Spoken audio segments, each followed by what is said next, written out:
إن الحمد لله نحمده ونستعينه ونستغفره ونعوذ بالله من شرور أنفسنا وسيئات أعمالنا. من يهده الله فلا مضل له ومن يضلل فلا هادي له، وأشهد أن لا إله إلا الله وحده لا شريك له، وأشهد أن نبينا محمدًا عبده ورسوله وخيرته من خلقه وصفوته من عباده، صلى الله وسلم وبارك عليه وعلى آله وصحبه ومن دعا بدعوته ومشى على طريقته إلى يوم الدين. ألا وإن أصدق الحديث كتاب الله تعالى، وخير الهدى هدى محمد صلى الله عليه وسلم، وشر الأمور محدثاتها، وكل بدعة ضلالة. أوصيكم أيها الناس ونفسي بتقوى الله تعالى وطاعته، وأحذر نفسي وإياكم من عصيانه ومخالفة أمره. يا أيها الذين آمنوا اتقوا الله حق تقاته ولا تموتن إلا وأنتم مسلمون. أما بعد، أيها الإخوة، ذكرنا في الخطبة السابقة أنه لما استتب الأمر لموسى بن نصير رحمه الله في شمال إفريقيا، بدأ يفكر في فتح بلاد الأندلس، تلك البلاد التي تلي الشمال الإفريقي مباشرة لا يحجزها عنها سوى البحر، ولكن طريقه إليها كانت مشحونة بعوائق وعقبات عدة، من أعوصها قلة السفن. فالعقبة المائية بين المغرب والأندلس لا تقل عن 13 كيلومتراً، وليس لديه من السفن ما يكفي لعبور هذه العقبة المائية. وأما العقبة الثانية فهي جزر البليار، ميورقة ومنورقة ويابسة. هذه الجزر التي تقع في شرق الأندلس. وقد مر بنا أن موسى بن نصير رحمه الله تعلم من أخطاء سابقيه، فقرر ألا يخطو خطوة إلا بعد أن يؤمن ظهره، وهو لو دخل الأندلس وهذه الجزر شرقي الأندلس سيكون بذلك ظهره منكشفا لعدوه، ولن يستطيع أن يكون آمنا حتى يضم هذه الجزر إلى سيطرة المسلمين فيلحقها ببلاد الشمال الإفريقي. وأما المشكلة الثالثة فهي ميناء سبتة. وقد مر معنا أن سبتة لم تدخل في سلطان المسلمين، بل بقيت بيد النصارى الذين لهم علاقات بحاكم الأندلس، والخوف من أن يتحد حاكم سبتة مع حاكم الأندلس ضد المسلمين كان مما يقلق موسى بن نصير رحمه الله. وأما العقبة الرابعة فهي أن قوات المسلمين الفاتحين للأندلس كانت قليلة محدودة للغاية، وكانت مع ذلك منتشرة في بلاد الشمال الإفريقي، إضافة إلى خوف موسى بن نصير من أن تنقلب عليه بلاد الأمازيغ إذا هو خرج منها بأكثر قواته. والعقبة الرابعة هي قوة النصارى الهائلة، فقد كان لهم في بلاد الأندلس أعداد ضخمة مهولة، وعدة من الأسلحة والخيول رهيبة، إلى جانب قلاعهم وحصونهم وهي كثيرة. وكانت جغرافية الأندلس وطبيعتها هي العقبة السادسة، فقد كانت أرضاً مجهولة لم يعبر المسلمون إليها قبلا، وكانت تمتاز بكثرة الجبال والأنهار، وعلى ذلك فهي عقبة كأداء أمام حركة أي جيش فاتح، خاصة إذا كانت الخيول والبغال والحمير هي أهم وسائل ذلك الجيش الفاتح في نقل العدة والعتاد. أيها الإخوة، وأمام هذه العقبات المتعددة وأمام هذه المشاكل الكثيرة، إلا أن موسى بن نصير رحمه الله تعالى لم يستسلم ولم يخضع، بل زادته هذه العقبات إصرارا وعزما على فتح بلاد الأندلس، فبدأ وفي أنات شديدة وحذر أشد في ترتيب أولوياته وتحديد أموره وترتيب مساره، وعمل على مواجهة ما جابهه من عوائق وعقبات ببناء الموانئ وإنشاء السفن أولا، ثم اعتنى بالشعب الأصلي للمنطقة بالأمازيغ فعلمهم العربية والإسلام، فلما اطمأن إلى فهمهم للإسلام وقناعتهم الراسخة به راح يعتمد عليهم ويشركهم ويستعملهم في جيشه، بل وانتخب منهم قادة وأمراء جيوش. وهذا الصنيع لا يمكن أن يوجد في غير دول الإسلام، فلم تستطع دولة محاربة عبر التاريخ سوى الدول الإسلامية أن تغير من طبائع الناس في الدول التي افتتحتها، بل وتغير من ولائهم وحبهم الذي كانوا عليه، حتى يصبحوا هم جنود هذه الدولة الفاتحة والناشرين لدينها، خاصة إذا كانوا قريبي عهد بفتح كهذا الفتح الذي نتكلم عليه، وهذا من عجائب الأمور. وبهذا الفتح الرباني في الفهم ولى موسى بن نصير رحمه الله قيادة الجيش المتجه إلى فتح بلاد الأندلس، ولى عليه طارق بن زياد القائد الأمازيغي الفذ المحنك المولود سنة 52 من الهجرة والمتوفى سنة 200 من هجرة النبي صلى الله عليه وسلم. ذلكم القائد الذي جمع بين الورع والتقوى وبين الكفاءة الحربية وحب الجهاد والرغبة في الشهادة، ومع أنه لم يكن عربيا إلا أن موسى بن نصير قدمه على غيره من العرب الأقحاح، وذلك لعوامل عدة، من أهمها كفايته وكفاءته العالية للقيام بهذه المهمة على أكمل وجه وأتمه، إضافة إلى فهمه الدقيق للغة قومه وقدرته على قيادتهم.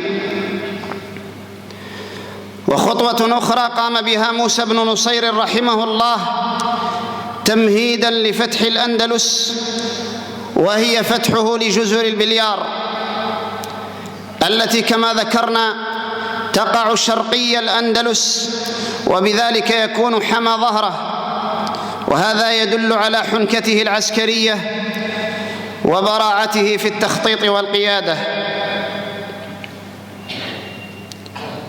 ولكن ظلت بلاد الأندلس مجهولة كما هي لموسى بن نصير،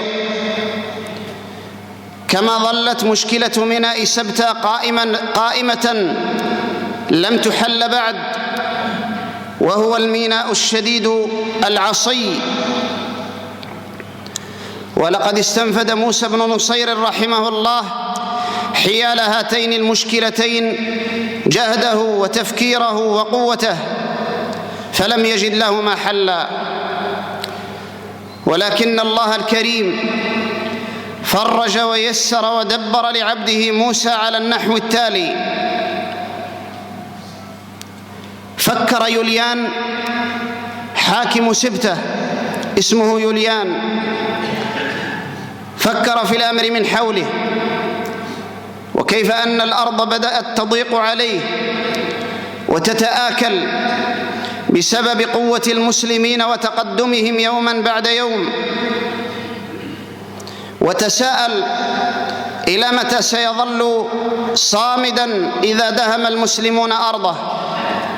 ومن جانب آخر كان يفكر في حاكم الأندلس والذي تربطه به علاقات، غير أن عداوات وأحقادا كانت بينهما، فإلى أين سيفر لو دهم المسلمون أرضه؟ إلى حاكم الأندلس وهو يطوي أحناءه على حقد دفين تجاهه. فكر وقدر ودبر، فلم يجد حلا أمثل من أن يعرض مساعدته للمسلمين، علهم يحفظون له هذه اليد إذا هم دهموا أرضه ودخلوا بلاده. فمن تدبير الله جل وعلا أن اختمرت هذه الأفكار في عقل يوليان حاكم سبته، بينما كان موسى بن نصير في هذه الأثناء قد ضاقت عليه الأرض بما رحبت من شدة تفكيره في حل لهاتين المشكلتين، مشكلة جهالة أرض الأندلس بالنسبة له ومشكلة ميناء سبته. فأرسل يوليان رسله إلى والي طنجة وهو طارق بن زياد رحمه الله، يعرض عليه عرضا، وكانت بنود هذا العرض غاية في السخاء. قال لهم حاكم سبته: نتنازل لكم عن أرض سبته. وكانت هذه معضلة عظيمة حار المسلمون في أمرها، لأنها كانت أكبر من قدرتهم ومن حجم تفكيرهم. ثانياً، نزودكم بالمعلومات الكافية عن أرض الأندلس، والمقابل ضيعات وأملاك يهبها لهم قائد المسلمين. أراد حاكم سبته بهذا العرض أن يتنازل للمسلمين عن سبته، وأن يقدم لهم المعلومات الشافية الوافية لأجل تسهيل مهمة فتح الأندلس، فإذا افتتحوها سمع لهم يوليان وأطاع، في مقابل أن يرد عليه المسلمون ضيعات وأملاكا كان قد اغتصبها منه حاكم الأندلس قديما. فما أعظم السلعة وما أهون الثمن. على إثر هذا العرض بعث طارق بن زياد رحمه الله برسالة إلى أميره موسى بن نصير في القيروان عاصمة الشمال الإفريقي، وهي في تونس اليوم، يخبره الخبر. فسر موسى سرورا عظيما، وبدوره أرسل إلى دار الخلافة يطلعهم على جلية الأمر ويستأذنهم في فتح الأندلس. فرد عليه بالإيجاب الوليد بن عبد الملك خليفة المسلمين، الخليفة العباسي المشهور. ومباشرة أرسل موسى بن نصير رحمه الله سرية استطلاعية استكشافية إلى بلاد الأندلس، قوامها 500 من المقاتلين، 400 من الرجالة، و100 فارس، وجعل على قيادتهم طريف بن مالك الأمازيغي البربري رحمه الله برحمته الواسعة. سار طريف بن مالك من المغرب صوب الأندلس، واستقل 4 مراكب، فوصلها في رمضان سنة 91 من الهجرة، الموافق للعام 10 و700 من الميلاد، ونزل بجنوب الأندلس، تلك الأرض التي سينزل بها الجيش الإسلامي عند الفتح. وسميت هذه الجزيرة باسم القائد الذي نزلها أول مرة، وهي جزيرة طريف. ثم لما عاد طريف بن مالك إلى المغرب أخبر موسى بن نصير رحمه الله بما رآه، وقد نجح في طلعته الاستكشافية نجاحا باهرا، وبين لموسى أن فتح الأندلس غنيمة الدهر للأمة. فباشر موسى بن نصير رحمه الله العمل الدؤوب، وظل كذلك عاما كاملا يجهز الجيش الذي سيكون طليعة الفاتحين لبلاد الأندلس، وهم 7,000 من المقاتلين في مقابل سيول جارفة من البشر الفرسان المقاتلين من نصارى الأندلس. لما رأى موسى بن نصير رحمه الله ما حققته حملة طريف، وصح عنده ما نقل إليه من الأخبار عن أحوال الأندلس، بعث طارق بن زياد في 7,000 الذين جهزهم لفتح الأندلس، وأكثرهم من الأمازيغ البربر ومن الموالي، وقلة قليلة منهم من العرب. ثم لما احتاج موسى أو طارق بن زياد في فترة تالية إلى أعداد إضافية، واستمد موسى بن نصير أمده ب5,000 من المقاتلين، فتم له جيشه 12,000 أكثره من الرجالة المشاة، وقلة قليلة منهم فرسان راكبون.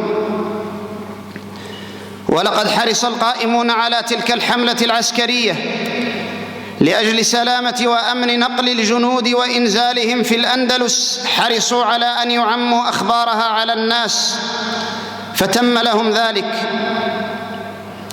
وعبر طارق وجيشه البحر إلى الأندلس، ونزلوا عند جبل صار يعرف بعد الفتح بجبل طارق، ولا زال إلى اليوم يعرف كذلك. وعبر رحمه الله بجيشه إلى الجزيرة الخضراء فافتتحها. وذكر ابن الأثير رحمه الله في تاريخه أن طارق بن زياد لما عبر البحر غلبته عينه فنام، فرأى النبي صلى الله عليه وسلم في منامه ومعه المهاجرون والأنصار قد تقلدوا السيوف وتنكبوا القسي، وقال له: يا طارق تقدم لشانك، وأوصاه بالرفق بالمسلمين والوفاء بالعهد. ورأى النبي صلى الله عليه وسلم وأصحابه قد دخلوا الأندلس أمامه، فاستيقظ مستبشرا وبشر أصحابه بذلك، وقويت نفسه على الفتح ولم يشك في الظفر لحظة. في هذه الأثناء بلغت أنباء مسير المسلمين لذريق، وقيل لذريق حاكم الأندلس، فوقعت عليه الأنباء وقع الصاعقة، وجن جنونه، وفي غرور وكبر وصلف جمع جيشا قوامه 100,000 من الفرسان، وقدم بهم من شمال الأندلس إلى جنوبها، يقصد بذلك القضاء على جيش المسلمين. وبدأ طارق رحمه الله تعالى حين وصل بلاد الأندلس بدأ يبحث له عن أرض صالحة للقتال، فوقع اختياره على منطقة تسمى بوادي برباط، وتذكرها بعض المصادر باسم وادي لكة وشذونة. وكان لاختيار طارق رحمه الله لهذا المكان أبعاد استراتيجية وعسكرية بالغة الأهمية، فقد كان في ظهره وعلى ميمنته جبل شاهق، وبذلك حمى ميمنته وظهره من أن يلتف عليه أحد من أعدائه. وكان إلى ميسرته بحيرة تحول بينه وبين عدوه، فحمى بذلك ميسرته، وعلى ذلك فهي منطقة آمنة تماما صالحة للقتال، وزيادة في التحوط والتحرز. جعل على الجانب الغربي من الوادي فرقة قوية بقيادة طريف بن مالك رحمه الله، وكان قائداً أمازيغياً فذاً حتى لا يباغت أحد ظهر المسلمين. وعلى هذا استطاع طارق أن يستدرج عدوه من الناحية الأمامية إلى هذه المنطقة دون أن يخاف غدراً من وراء ظهره. ثم بدأت المعركة الشرسة التي سنذكر بعض تفاصيلها في خطبتنا الثانية. أقول ما تسمعون وأستغفر الله لي ولكم فاستغفروه إنه هو الغفور الرحيم.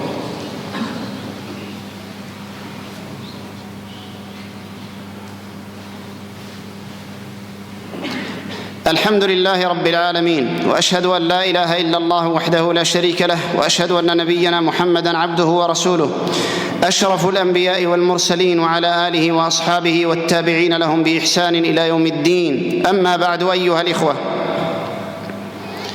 جاء لذريق حاكم الأندلس من بعيد في خيله وخيلائه في أبهى زينة، يلبس التاج الذهبي والثياب الموشاة بالحلل، وقدم على رأس 100,000 من الفرسان، وفي عقله ومنطقه وقياسه أن 12,000 من المقاتلين الحفاة الرجالة هم حقيقون بالشفقة والرحمة، وهم يواجهون هذا البحر المتلاطم اللجي ب100,000 من الفرسان.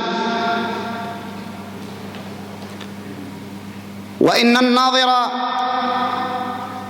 العادي لطرفي المعركة لتدخل في قلبه الشفقة فعلا على القلة المسلمين، وهم يجابهون 100,000 بقضهم وقضيضهم، فبمنطق العقل كيف يقاتلون؟ هذا فضلا عن أن ينتصروا.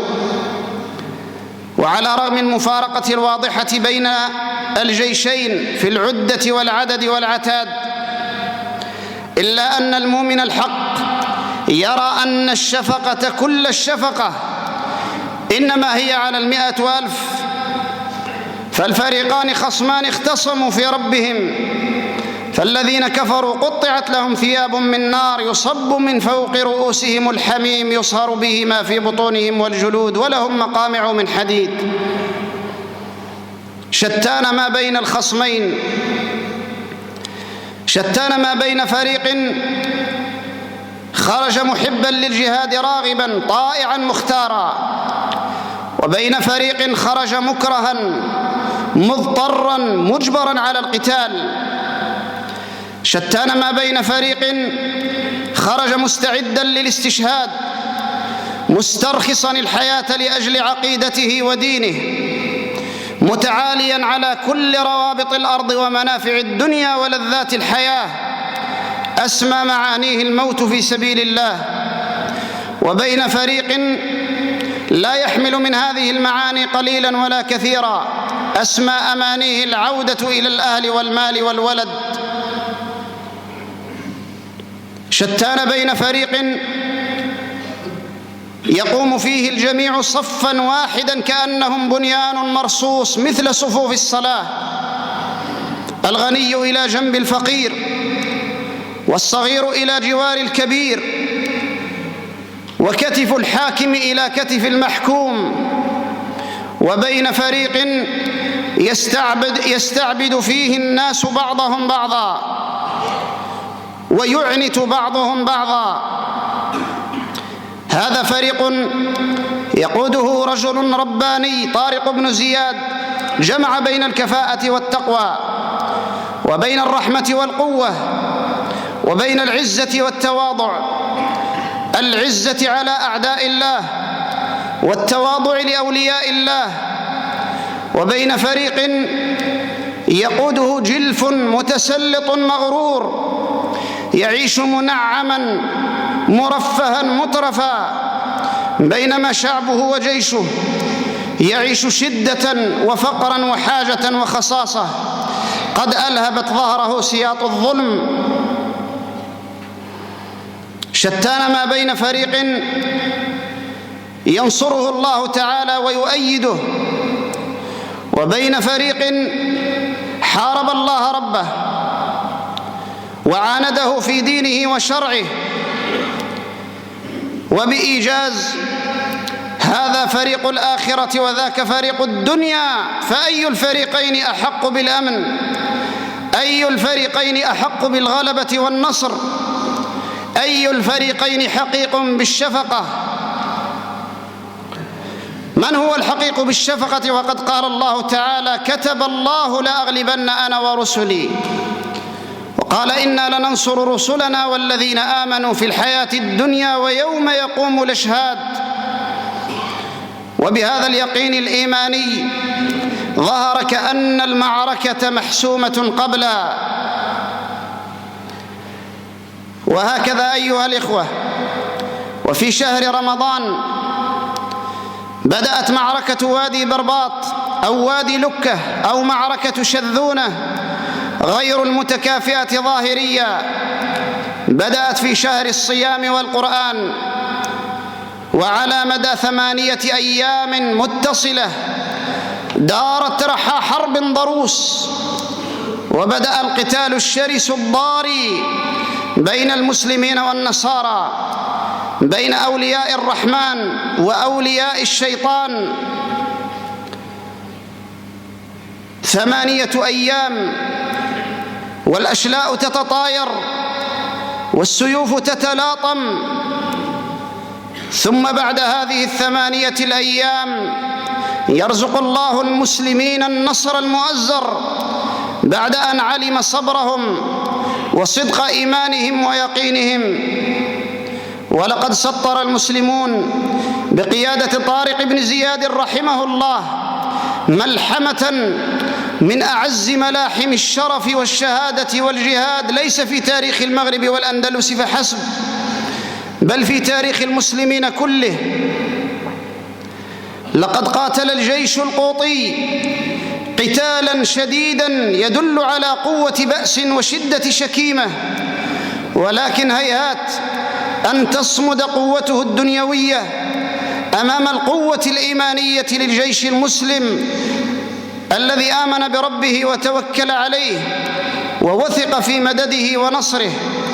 يصف المؤرخ ابن عذاري المراكشي الأندلسي الجيش الإسلامي وهو في أتون هذه المعركة فيقول: فخرج إليهم طارق بن زياد بجميع أصحابه رجالة ليس فيهم راكب إلا القليل، ثم اقتتلوا قتالا عظيما حتى ظن أنه الفناء. ولقد أثار انتصار جيش المسلمين بقيادة طارق رحمه الله فرحة عارمة في بلدان الشمال الإفريقي وفي أقطار المسلمين التي بلغتها الأخبار، حتى خرق المغاربة البحر على كل ما وجدوه من مركب وسفينة ولحقوا بطارق. وكانت هذه الأمداد المغاربية تزيد طارقا قوة إلى قوته، فتمكن بتوفيق الله تعالى مع جنده من اجتياح شذونة وإشبيليا التي حاصرها شهرا كاملا ثم استسلمت، وانصب بعد ذلك طموحه على فتح طليطلة المنيعة وما أدراك ما هي. ولا زلنا في تاريخ فتوحات ذلكم القائد الأمازيغي الفذ طارق بن زياد رحمه الله في خطب قادمة، ليست الخطبة القادمة لأني لن أخطب إن شاء الله تعالى فيما بعدها من الخطب. ألا وصلوا وسلموا على نبينا محمد صلاة وسلاما دائمين إلى يوم الدين. اللهم صل على محمد وعلى آل محمد كما صليت على إبراهيم وعلى آل إبراهيم، وبارك على محمد وعلى آل محمد كما باركت على إبراهيم وعلى آل إبراهيم في العالمين إنك حميد مجيد. اللهم انصر عبادك الموحدين المجاهدين في سبيلك في مشارق الأرض ومغاربها، اللهم انصرهم بما شئت وكيف شئت يا قوي يا مقتدر يا متين. اللهم انصر عبادك المستضعفين المجاهدين في سوريا، اللهم انصرهم بما شئت وكيف شئت. اللهم كن لهم ولا تكن عليهم، اللهم امكر لهم ولا تمكر عليهم، اللهم اهدهم ويسر الهدى لهم، اللهم سدد سهامهم وصوب آراءهم واجمع على الحق كلمتهم. اللهم عليك بالطاغوت في الشام، اللهم عليك به وبأصحابه، اللهم عليك به وبحزبه، فإنهم لا يعجزونك رب العالمين. اللهم عليك بمن آذاك وشد على أوليائك وآذاك. اللهم اجعل بلدنا هذا آمنا مطمئنا سخاء رخاء وسائر بلاد المسلمين. اللهم اجعل ولايتنا في من خافك واتقاك واتبع رضاك يا رب العالمين. عباد الله، إن الله يأمر بالعدل والإحسان وإيتاء ذي القربى وينهى عن الفحشاء والمنكر والبغي يعظكم لعلكم تذكرون. فاذكروا الله العظيم يذكركم واشكروه على آلائه ونعمه يزدكم، ولذكر الله أكبر والله يعلم ما تصنعون.